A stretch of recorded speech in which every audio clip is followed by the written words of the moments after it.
Hi friends, எல்லாருக்கும் வணக்கம். இன்றைக்கி நம்ம சேனலில் நெய் மைசூர் பாக்கு எப்படி செய்கிறதுங்கிறது தான் பார்க்க போகிறோம். ரொம்ப நல்லா சாஃப்டாக இருக்கும். இதே மெஷர்மெண்ட்டோட பண்ணுங்கள். இதுக்கு வந்துட்டு நான் 1/4 கிலோ கப்பில் 1 கப் அளவுக்கு கடலை மாவு சேர்த்துட்டு ஒரு பேனில் சிம்மிலேயே வச்சுட்டு நல்லா ஃப்ரை பண்ணி எடுத்துக்க போகிறேன். அதே போல் கரிஞ்சிடாமல் பார்த்துக்கணும். நல்லா வாசனை வர வரைக்கும் ஃப்ரை பண்ணி எடுத்துக்கோங்க. இதை வந்துட்டு இது போல் ஒரு ஜல்லடியில் சேர்த்துட்டு இந்த கட்டியெல்லாம் இல்லாமல் இது போல் நல்லா உடச்சி விட்டு நல்லா சலித்து எடுத்துக்கோங்க. கட்டிங்க இருக்கும், அதை வந்துட்டு இது போல் உடச்சி விட்டு சலித்து எடுத்துக்கோங்க. இப்போ பாருங்கள், இப்போ அந்த கட்டியெல்லாம் ஒன்று கூட இல்லாமல் அந்த மாவு வந்துட்டு நல்லா ஒரு சாஃப்டாக இருக்குது. இது மாதிரி செஞ்சுக்கணும். இப்போ வந்துட்டு நான் ஃபுல்லாக நெய் ஊற்ற போகிறது இல்லை. இப்போ 1 கப்பு கடல மாவு எடுத்திருக்கேன். இதுக்கு வந்துட்டு 1 கப்புக்கு அளவுக்கு நம்ம ஆயில் சேர்த்துணும். நான் வந்துட்டு 1/2 கப் அளவுக்கு எண்ணெய் சேர்த்துட்டேன். 1/2 கப் அளவுக்கு நெய் சேர்த்துக்க போகிறேன். எங்கள் வீட்டில் வந்துட்டு நெய்யே ஃபுல்லாக இருந்தது அப்படின்னா அந்த வாசனை வந்துட்டு அதிகம் யாரும் விரும்ப மாட்டாங்க. அதனால் 1/4 கப் அளவுக்கு எண்ணெயும் 1/4 கப் அளவுக்கு நெய்யும் சேர்த்துக்க போகிறேன். இப்போ வந்துட்டு 1 கப் மாவுக்கு 1 கப் அளவுக்கு ஆயில் வந்துருச்சு. ஆயிலும் நெய்யும் சேர்த்துட்டு 1 கப் அளவுக்கு வந்துருச்சு. இது போல் மெஷர் பண்ணி எடுத்துக்கோங்க. இப்போ வந்துட்டு இந்த நெய்யை நான் மெல்ட் பண்ணி எடுத்துக்க போகிறேன். இதுக்கு வந்துட்டு அந்த மாவு ஃப்ரை பண்ண இல்லையா, அதே கடாயில் வந்துட்டு இதை சேர்த்துட்டு அந்த நெய்யெல்லாம் மெல்ட் ஆகிற வரைக்கும் மெல்ட் பண்ணி எடுத்துக்கலாம். இதே மெஷர்மெண்ட்டோட பண்ணுங்கள். நல்ல ஒரு சாஃப்டாக சூப்பரான மைசூர் பாக் கிடைக்கும். இப்போ 1/4 கப் அளவுக்கு கடலை மாவு எடுத்தோம் அப்படின்னா 400 கிராம் அளவுக்கு மைசூர் பாக் நமக்கு கிடைக்கும். அது 250 கிராம் மாவுக்கு 400 கிராம் அளவுக்கு நமக்கு மைசூர் பாக் கிடைக்கும். பாருங்கள், நெய் நல்லா மெல்ட் ஆகிடுச்சு. இப்போது நம்ம மாவு சளிச்சிருக்கோம் இல்லையா, இது கூட வந்துட்டு அந்த மெல்ட்டான நெய்யவும் எண்ணெயவும் சேர்த்துக்க போகிறோம். சேர்த்துட்டு நல்லா மிக்ஸ் பண்ணிக்கோங்க. கட்டி ஒன்று கூட இல்லாத அளவுக்கு பார்த்து மிக்ஸ் பண்ணிக்கணும். ஆனால் சீக்கிரம் வந்துட்டு அது நல்லா மிக்ஸ் ஆயிரும். நல்லா அந்த ஆயில் மாதிரி தண்ணி மாதிரி வரும். சீக்கிரமாக கட்டி இல்லாமல் பண்ணிடலாம்.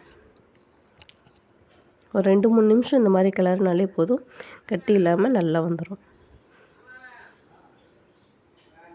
பாருங்கள், இப்போ ஒரு கட்டி கூட இல்லை, நல்லா சாஃப்டாக இருக்குது இந்த மாவு. ஓகே, இதுக்கு வந்து சுகர் சிரப் நம்ம ரெடி பண்ணிடலாம். இப்போ நான் 1 கப் மாவு எடுத்திருக்கேன். அதே கப்பில் 1/2 கப் அளவுக்கு நம்ம சர்க்கரை சேர்த்துக்க போகிறோம். இது கூட 1/2 கப் அளவுக்கு தண்ணி சேர்த்துக்கோங்க. 1 கப் மாவுக்கு 1/2 கப் சர்க்கரை, 1/2 கப்பு தண்ணி. இப்போ வந்துட்டு இந்த சர்க்கரை நல்லா மெல்ட் ஆகட்டும். இது அதுக்குள்ளே அந்த சர்க்கரை பாகு ரெடி ஆகிறதுக்குள்ளே நம்ம எந்த ட்ரேக்கு நம்ம மாற்ற போகிறோமோ அதுக்கு வந்துட்டு இது போல் நெய்யோ அல்லது எண்ணெயோ சேர்த்துட்டு நல்லா ஸ்ப்ரெட் பண்ணி விட்டுக்கோங்க. அப்படி இல்லைன்னா பட்டர் ஷீட்டு யூஸ் பண்ணிக்கலாம். எந்த ட்ரேயில் யூஸ் பண்ண போகிறோமோ அதில் வந்துட்டு நம்ம பட்டர் ஷீட்டை யூஸ் பண்ணிக்கலாம். இது போல் ஃபுல்லாக எல்லா இடங்களையும் படுற மாதிரி நெய்யை வந்து ஸ்ப்ரெட் பண்ணி விட்டுக்கோங்க. இப்போ பாருங்கள், அந்த சர்க்கரை வந்துட்டு நல்லா கொதித்து மேலே பொங்குது பார்த்திங்களா. இந்த ஸ்டேஜில் வந்துட்டு நம்ம அந்த கம்பி பதம், ரொம்ப கம்பி பதம் தேவை கிடையாது. ஓரளவுக்கு இந்த பிசு பிசுப்பு கையில் ஒட்டணும், ஃபிங்கர்ஸில் ஒட்டணும். பாருங்கள், இது போல் ஒட்டணும். இப்போ இந்த பொங்கி வர அந்த கண்டிஷனில் நம்ம பார்த்தோம்னா கரெக்டாக இருக்கும். இப்போ சிம்மில் வச்சுட்டு நம்ம மிக்ஸ் பண்ணி வச்சுருக்கோம் இல்லையா கடலை மாவு, எண்ணெய், நெய், அதை வந்துட்டு இதை கூட சேர்த்துக்கோங்க. இல்லை எங்களுக்கு வந்துட்டு நெய் நல்லா ஃபுல்லாக அந்த ஃப்ளேவர் பிடிக்கும் அப்படின்னா நீங்கள் 1 கப்புக்கு 1 கப் அளவுக்கு நீங்கள் நெய்யவே சேர்த்துக்கலாம்.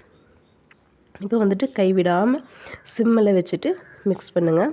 கைவிடாமல் பண்ணணும். கைவிட்டிங்க அப்படின்னா கண்டிப்பாக பாத்திரத்தில் அங்கங்கே ஒட்டிக்கும். அது வந்துட்டு அந்த மைசூர் பாக்கு நம்ம சாப்பிடும்போது இடையில கட்டி கட்டியே தெரியும். சில நேரங்களில் ஹை ஃப்ளேமில் வச்சுட்டு மிக்ஸ் பண்ணுங்கள். சில நேரங்களில் ஃப்ளேம் கம்மி பண்ணிவிட்டு நீங்கள் மிக்ஸ் பண்ணுங்கள். இது போல் கைவிடாமல் நீங்கள் நல்லா மிக்ஸ் பண்ணணும்.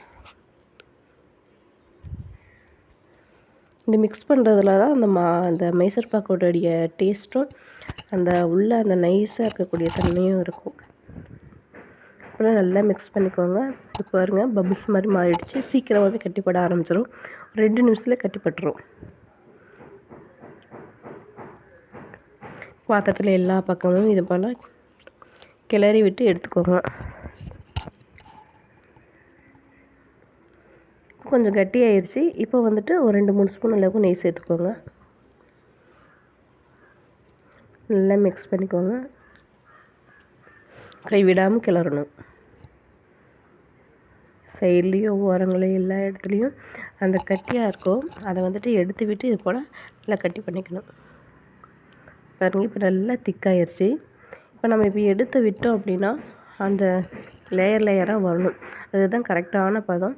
இப்போ வந்துட்டு என்னென்னா அந்த எடுத்து ஊற்றும் போது சீக்கிரமாக நம்ம ஊற்றிடணும். அது கட்டியாக விடக்கூடாது. சீக்கிரம் கட்டிக்கும், சாப்பிட்றதுக்கு நல்லா இருக்காது. அதனால் சூடாக இருக்கும்போதுமே டக்குன்னு அந்த ட்ரேயில் நம்ம மாற்றிக்கலாம். இப்போ எனக்கு 2 ட்ரேயில் ஊற்றிட்டு கொஞ்சம் எக்ஸ்ட்ராவாக இருக்குது. இது வேறு ஒரு ட்ரேயில் மாற்றிக்க போகிறேன்.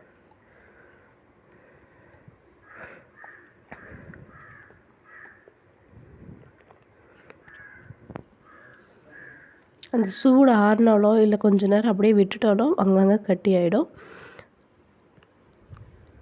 அந்த சாஃப்ட்னஸ் கம்மியாகிடும். இப்போ பாருங்கள் நல்லா ஒரு 2-3 மணி நேரத்துக்கு நல்லா நம்ம ட்ரை ஆக விட்டுறலாம். இப்போ ஏதாவது ஒரு கார்னிஷ்க்காக உங்கள் நட்ஸ்க்கு இருந்தால் சேர்த்துக்கோங்க. இல்லைன்னா அப்படியே கூட நம்ம சர்வ் பண்ணலாம்.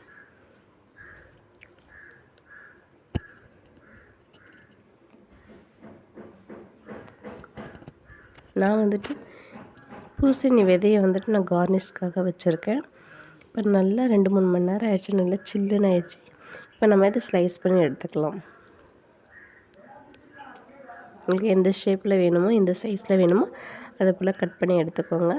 இதே மெஷர்மெண்ட்டோடு நீங்கள் பண்ணிங்கன்னா கண்டிப்பாக நல்ல ஒரு சாஃப்டான மைசூர் பாக் உங்களுக்கு கிடைக்கும். நீங்களும் கண்டிப்பாக ட்ரை பண்ணி பார்த்துட்டு எப்படி இருந்ததுன்னு கண்டிப்பாக கமெண்ட் செக்ஷனில் சொல்லுங்கள்.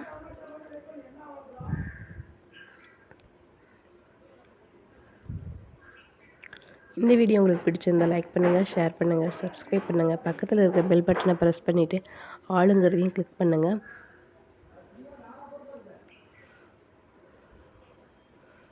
நீங்கள் சில்வர் பிளேட்டில் ஊற்றிருந்தீங்கன்னா நீங்கள் அப்படியே எடுத்து கமுத்துனீங்க அப்படின்னா கண்டிப்பாக வந்துட்டு அது அப்படியே விழுந்துடும். பாருங்கள் எவ்வளோ சாஃப்டாக இருக்குது. உள்ளே நல்ல கடையில் வாங்குகிற மாதிரியே இருக்குது. உள்ளே பார்த்திங்கன்னா அவ்வளோ ஒரு நைஸாக இருக்குது.